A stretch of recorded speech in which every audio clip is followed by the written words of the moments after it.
आज हम लोग कक्षा 10वीं की चैप्टर 1 का अध्ययन करेंगे। चैप्टर 1 हमारा है वास्तविक संख्या। वास्तविक संख्या होती क्या है? वास्तविक संख्या से पहले हमको तो परिमेय और अपरिमेय संख्या के बारे में कुछ जानना है। तो परिमेय संख्या वह संख्या जिसे p/q के रूप में लिखा जा सके। परिमेय संख्या वह संख्या होती है जिसे p/q के रूप में हम लिख सकते हैं, उसे हम परिमेय संख्या कहते हैं, जहाँ pq पूर्णांक होना चाहिए और q बराबर 0 नहीं होना चाहिए। कभी भी हमको q क्या p तो हमारा p हो गया 2, q 6, q के स्थान पे कभी भी हमको 0 नहीं रहना चाहिए।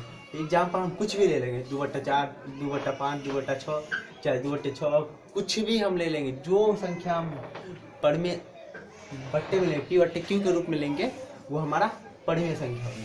चलिए अब हम लोग अपरिमेय संख्या वह संख्या जिसे p/q के रूप में लिखा न जा सके, मतलब रूप में न लिखा जा सके, उसे अपरिमेय संख्या कहते हैं। कोई भी संख्या हो जिसे हम p/q के रूप में नहीं लिख सकते हैं, उसे हम अपरिमेय संख्या कहते हैं। जैसे पाई का आप लोगों को लग रहा है पाई का मान 22/7 होता है, जो कि p/q के रूप में है। 22/7 p/q के रूप में है।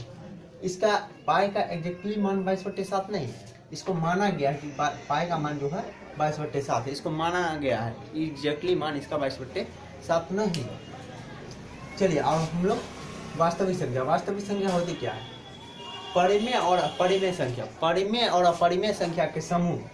परिमेय संख्या में कोई भी संख्या हो, चाहे 2/6, 3/5, कोई भी हो।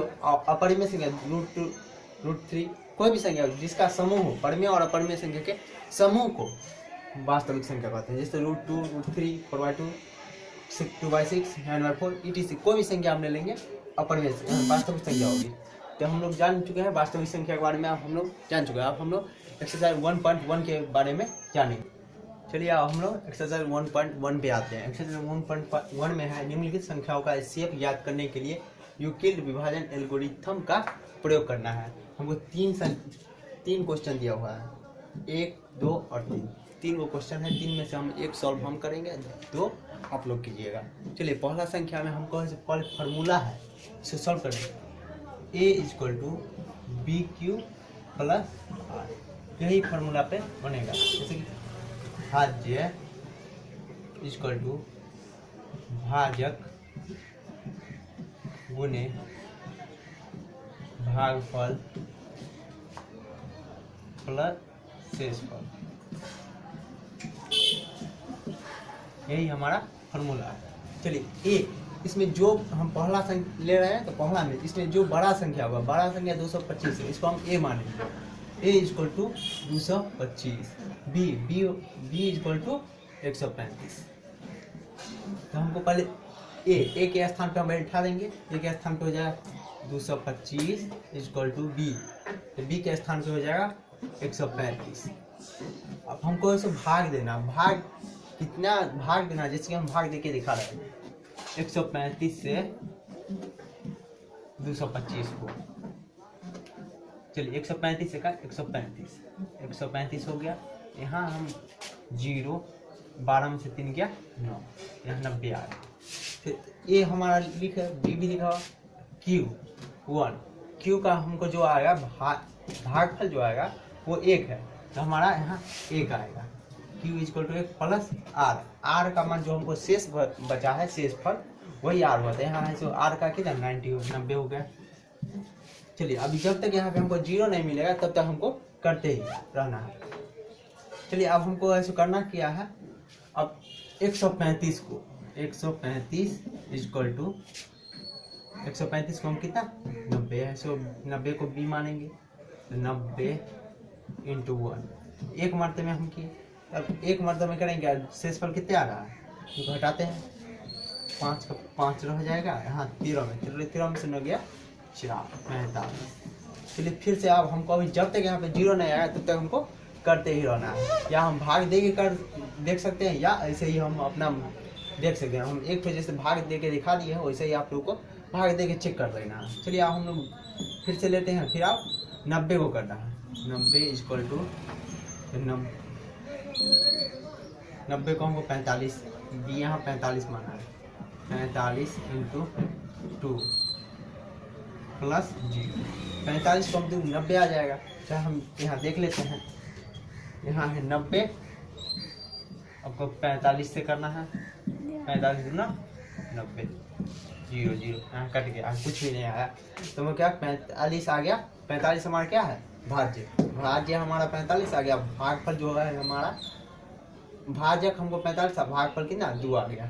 45 2 90, यहाँ कट रहा है, 0 आ गया, 0 बच गया। तो हमारा HCF हमको पूछा, HCF आएगा, HCF है क्या, HCF जो हमारा ये बी का जो मान आएगा वही HCF होगा। HCF इक्वल टू हम लिख सकते हैं HCF इक्वल टू 45, यही हमारा आंसर है।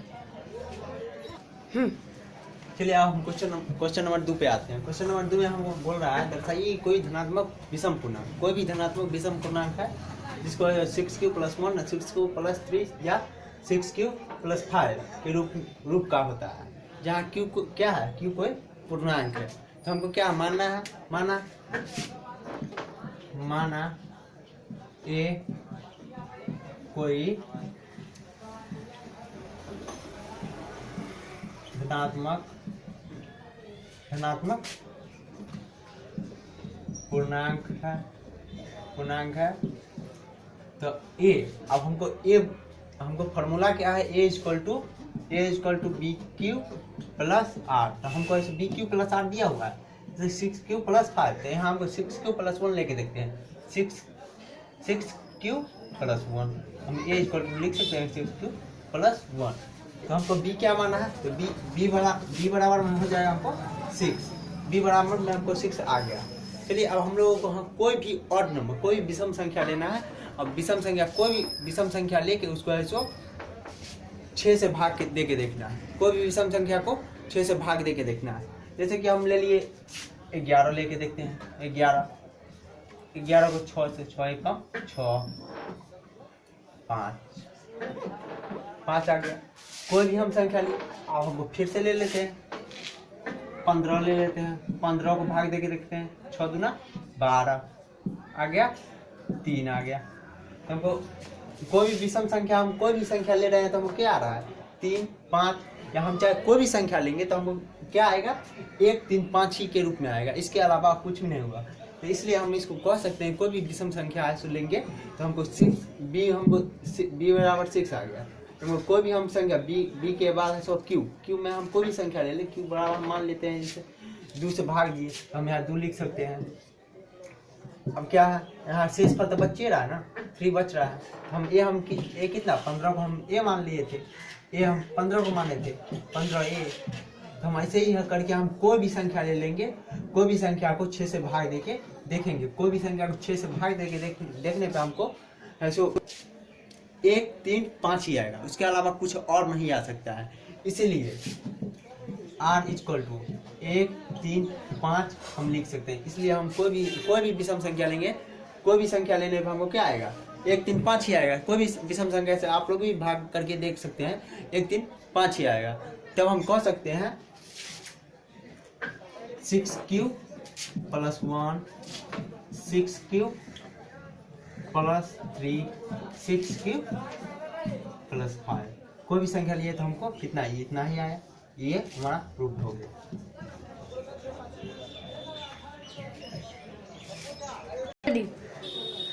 चलिए अब हम लोग क्वेश्चन नंबर 3 पे आए।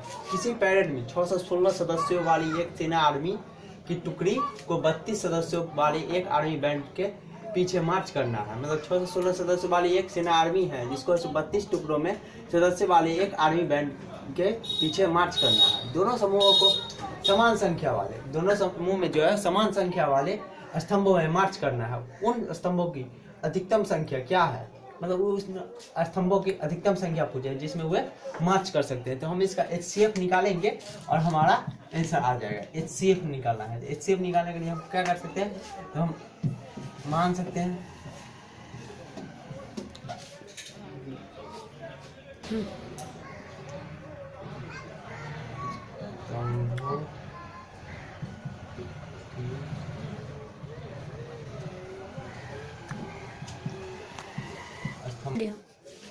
स्तंभों की अधिकतम संख्या इक्वल टू 616 और 32, 616 और 32 मानना है।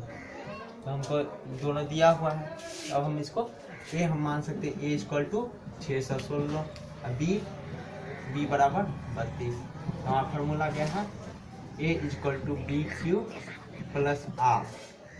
ए हमारा 616 है, ए इक्वल टू बी हमारा 32 है। अब हम कितना से इसको गुना करेंगे तब जाके हमको आएगी, तो हमको गुना करना है। हमको क्या है, तो यहाँ भाग देंगे, पर भाग देके हम देख लेते हैं, भाग 616 को 32 से भाग देते हैं, तो भाग देने में आपने आ जाएगा 616 32, 616 को 32 से भाग देना है, तो 32 से हम भाग देंगे, कितना मरतबा हम भाग देंगे तब आए। हम इसको ऐसे देखते हैं 19 मरतबा में, देखिए 19। अब इसको क्या करें, 19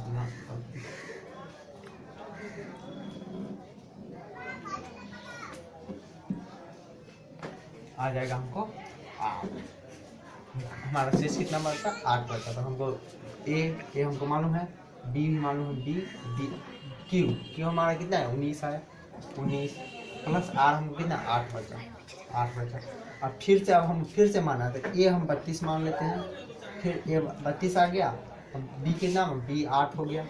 इसको हम कितने बार गुना करेंगे तो हमको 32 आ जाएगा। ये 32 से कम आना है, 32 या 32 8 चौके 32। तब यहाँ प्लस में हमको 0 आ गया, तो हमारा आंसर क्या है, HCF इक्वल टू 8। हमारा जो बी का मान आएगा वही HCF होगा, ये हमारा आंसर है।